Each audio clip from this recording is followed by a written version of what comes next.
you intend any other than the Quran, this is any permissible. But if you intend only the Quran while carrying any the bag, then it is not any permissible. This is what the author is saying. وفي تفسير أكثر منه وقلب ورقه بعود. Pertaining to tafsir, I believe last week also I mentioned about this, that it is permissible for you to carry tafsir if any the Arabic any is the tafsir any is more than the Quran. But in the case anywhere the Quran is more than tafsir, then it is not any permissible. ولا يمنع الصبي المميز من حمله ومسه للدراسة. As for children any who have not reached puberty, yani in a state of tamyiz any is an age anywhere children they can differentiate any between what is bad and what is good. They can eat any by themselves. They can perform any the istinja any by themselves. We say this is a mumayyiz. So for mumayyiz any it is permissible any for them any to carry the Quran any without ablution for the sake any of learning of the Quran. Only any for the sake any of learning any of the Quran.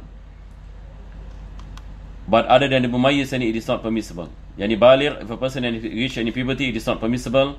And likewise it is not permissible any to give any the Quran to children any who have not reached any the stage of tamyiz, like child any that is 3 years old or 4 years old. It is not permissible any for them any to hold the Quran, because the tendency is that they might do something to it or might throw it and so on. So out of respect any to the Quran, it is not permissible any to pass any the Quran to children any who have not reached any the age any of tamyiz. وَمَنْ تَيَقَّنَ الطَّهَارَةَ وَشَكَّ فِي الْحَدَثِ أَوْ تَيَقَّنَ الْحَدَثَ وَشَكَّ فِي الطَّهَارَةِ بَنَى عَلَى يَقِينِهِ. As for the one who has the conviction of ritual purity,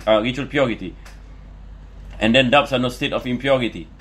Yani a person, and for example, he knows that he has wudu, but he has doubts whether that any ablution is invalidated or not invalidated. So we go back to the origin. The origin is he has wudu. So we throw away the doubt, because the doubt is on to whether that wudu is valid, still valid or not valid. So we go back into the origin. The origin has wudu, then the ruling is that he has any ablution. Or the opposite, أو تيقن الحدث, and he is confirmed that he has not taken ablution, meaning he is in a state of what you call it, he is confirmed that he is in a state of impurity. But he has doubt as to whether he takes any ablution or does not take ablution. So now when we say the opposite, and he has no ablution. Now when the situation is he has no ablution, and because the origin is that he has no ablution. So we go back into the origin to ascertain the ruling of this.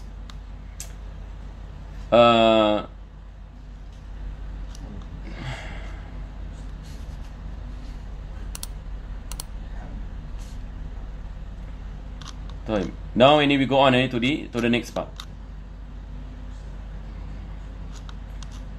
Ya salam. I think what you call it, I made this mistake, afwan, that the place that we stop actually is at this part. Yeah. Sometimes I need somebody to remind me.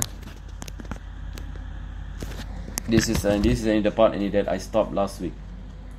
On the sunnahs of entering the toilet, ya salam. On the sunnahs of entering the toilet. So this is where we stop.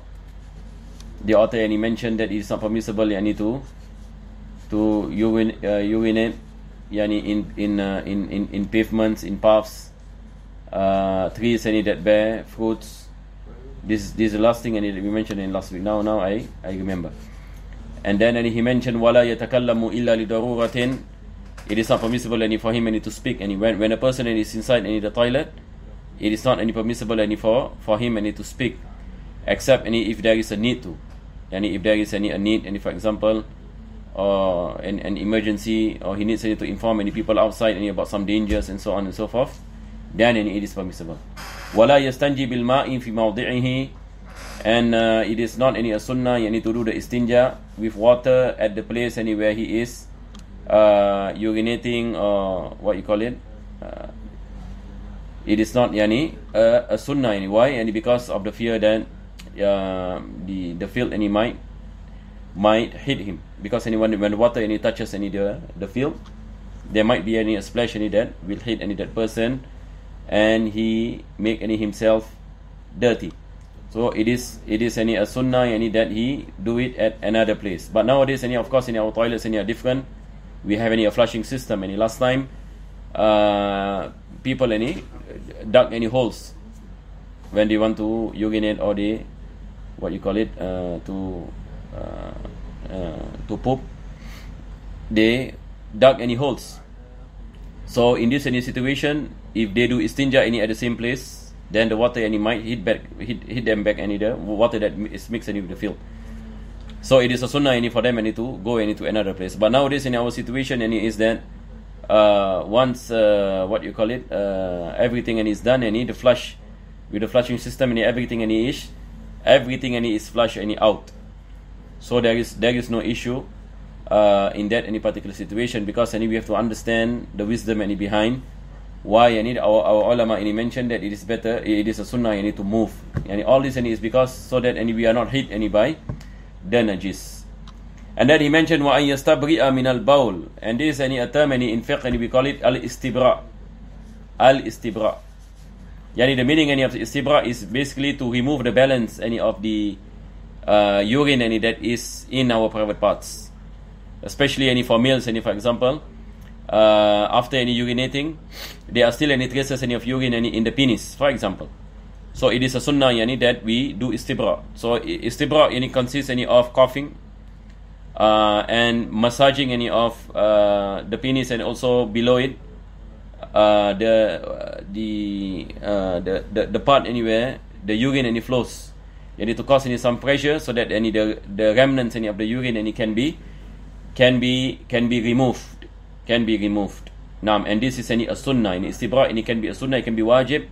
If a person any, for example, and he knows that without doing any istibra he is convinced that the urine any will come out again, then it is wajib any for him any to do istibra. Wajib any for him any to do yani istibra. So there is any istinja and there is istibra. Both any are wajib. Both any are wajib. Wa an yastabri'a yani min al-bawl, yani to do istibra yani for when it comes to urinating. And there is a famous hadith of the Prophet sallallahu about this, when he visited the grave with Jibril alayhi salam, and Jibril alayhi salam showed him one any of the person who is punished any by Allah any in the grave, and he was asked any why any is this person any punished. He said that he does not perform any the istinja any properly. So that is why any in Islam it is wajib any upon every Muslim any to understand how to perform any istinja properly, so that any our prayers will be valid, our ablution and be valid. All this and is wajib any for upon any the Muslim. Nowadays any we find there are a lot of people even any at the mosques any, for example, you find any people any does not do istinja any properly, does not do istibra at all. There are people any who urinate any while standing.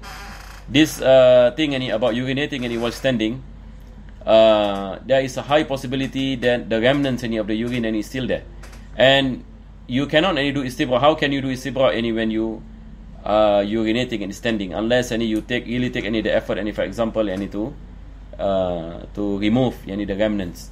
But otherwise any it is not any easy. And likewise any urinating any while standing, the difficulty also when it comes to istinja, yani to cleanse the head any of the penis any, for example, with water. So that is why when it comes any to urinating and pooping, it is a sunnah yani that we sit and squat. At least any we sit down, even any on our toilet bowls any no issue. Yani we can sit down. The best any of course any is to squat, as what is mentioned any by the author, and I believe last week as well I spoke any about squatting. Wa an ya'tamida ala yasarihi, any as what the author of Muqaddimah Hadramiyyah any mentioned that he leaned any on the left. I believe any last week any we covered this. He leaned any on the left, and this is any one of the mu'jizat of the Prophet sallallahu alaihi wasallam. And today scientists any they found out that is any the best way any to urinate or any to poop. So avoid any doing it any while standing, unless any if you are in a situation where you cannot find any a place any, for example, like you are in the jungle and so on, and you fear for yourself, then of course in these situations you can do so while you're standing, or the place around you all are filled, for example, and you are afraid that you might be hit by the filth, then it is permissible for you to urinate while standing. But at all any situations, we must ensure ourselves that remnants of all this filth are washed away, so that we are cleansed. In all this becomes the conditions for our prayers, because if our istinja is not valid, our prayers are not valid. Likewise, when it comes to istibra, without by not doing an istibra, if the remnants of the urine comes out, then it will make an ibadah also not valid. And there are many situations, for example, people find themselves when they are doing the sujood, traces of urine comes out, and you can feel it. So this invalidates the prayer. But if a person does not hit this, or just take this lightly, the ibadah will not be valid, and there are consequences for people who does not give importance to doing istinja and istibra. We have many hadiths of the Prophet ﷺ. One of it is what I mentioned, the famous hadith about the Prophet ﷺ visiting the graveyard. So we have to educate ourselves and also our children about this importance, because until today we find a lot of Muslims, they are heedless about this issue. And then he mentioned وَيَقُولَ عِنْدَ دُخُولِهِ, and it is sunnah when we enter into the toilet to recite this dua, Bismillahi Allahumma inni a'udhu bika min al-khubthi wal-khaba'ith. In the name of Allah, O Allah, verily I seek refuge from you, with you, from the male and female devils. And we have al-khubth wal-khaba'ith. Al-khubth is a plural of khabith, khaba'ith is plural of khabitha. So the Prophet ﷺ taught us that devils have gender.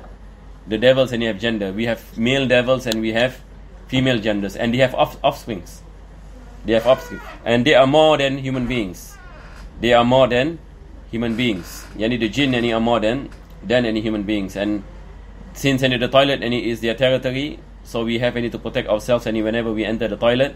And before this also we spoke about the importance of wearing slippers, footwear basically, and also likewise a headgear, meaning we place something on top of our heads when we enter into the toilets, and before it we recite the dua, and we enter with our left leg. All these sunnahs are very very important for us to practice, for the fact that we enter into our toilets a few times in a day. So inshallah, every time you enter toilet by observing the sunnahs, entering toilet becomes ibadah.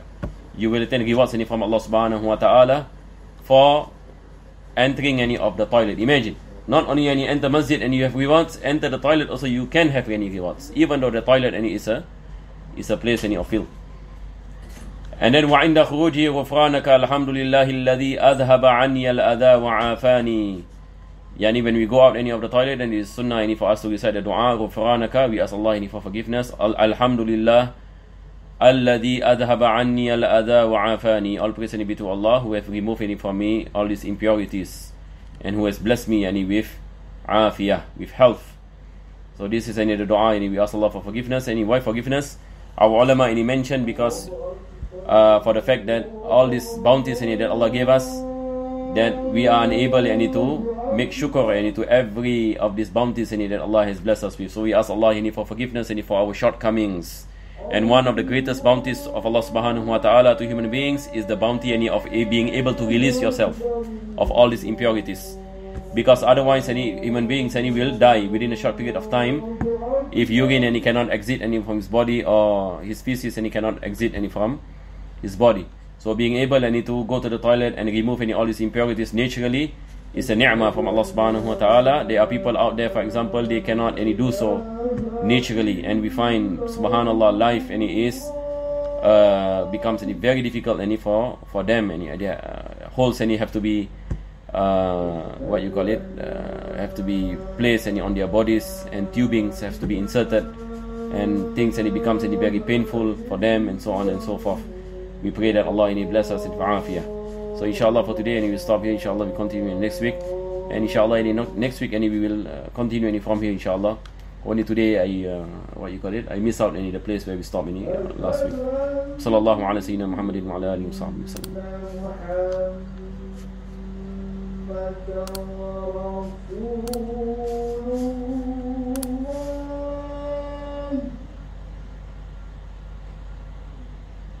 أشهد أن